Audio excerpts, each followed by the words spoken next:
NHL 15 is a bit of a contradiction. It's a hockey game that feels great and it's a lot of fun to play, but it's also a hockey game that's missing modes and functionality that loyal fans of the series have come to love and expect. These conflicting issues combine to create a next-gen experience that's beautiful and enjoyable, but also one that lacks staying power due to an absence of depth. While playing NHL 15 in the office, multiple people told me that it looks so real, especially from afar, that they thought I was watching a real hockey game at my desk. NHL 15 is a decidedly pretty game, even if it does have EA Sports' trademark of occasionally awkward animations. Likewise, the sports sonic accompaniment has been captured nicely, from the sound of a puck colliding with the crossbar to the simple audio cue of a skate gliding across fresh ice. NHL 15 also totes the game day presentation of NBC's telecasts, providing for a mixed experience when it comes to quality. On the one hand are the real-life intros of arenas, cities, and geographic locales, showing awesome aerial footage of every NHL arena. On the other hand is the somewhat awkward inclusion of real announcers Doc Emmerich and Eddie Olczyk with in-game backgrounds behind them. It just doesn't look right. Of course, Doc in particular is, in my estimation, the best in the announcing business when it comes to the game of hockey, and I was excited about his inclusion in NHL 15.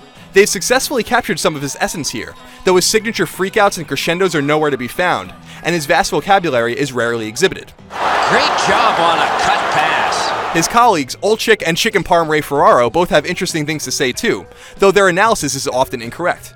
A save will sometimes be categorized as easy when it's anything but, and a pass will be termed perfect when it was intercepted by the defense. I gotta tell you, Doc, any chance I had a chance to go to the backhand, I did. Expect to run into these issues often. Here, but he's not able to get his glove low enough to snap this one up. NHL 15 is a blast to play with lots of options to customize your experience, from simple ones like turning icing off or increasing the likelihood a fight will break out, to meatier ones that focus more on the minutiae of the game, like altering AI tendencies.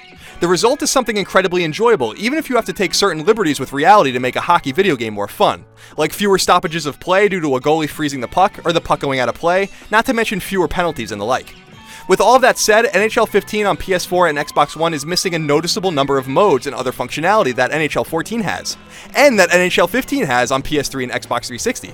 As a fan of the series, this is profoundly disappointing for my first experience with an NHL game on new generation hardware. What's worse is that while some of these missing modes and other functionality are minor, everything combines to make something rather thin on staying power. NHL 15 might be fun to play, but without numerous modes, I question how long it will keep me busy. As a single-player purist, I noticed immediately that there wasn't even a season mode, something literally introduced during the SNES and Genesis era. To play a season, I had to jump into Be a GM mode. It's fun, but I couldn't help but notice it's also stripped down compared to last year's version. And why do I have to jump through hoops just to play a season as my favorite team? Also stripped down to the bone is Be a Pro mode. That's especially disappointing considering that realism used to be the name of the game there.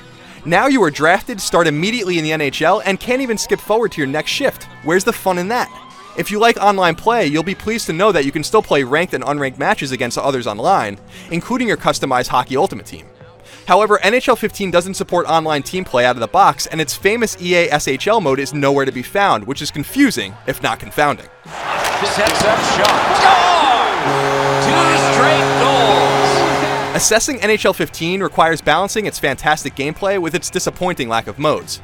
It's not even that NHL 15 feels bare bones on its own, it's simply that the modes I expected aren't here. Those are single-player and multiplayer modes I think most fans have looked forward to playing on PS4 and Xbox One, and there's nothing new to replace them.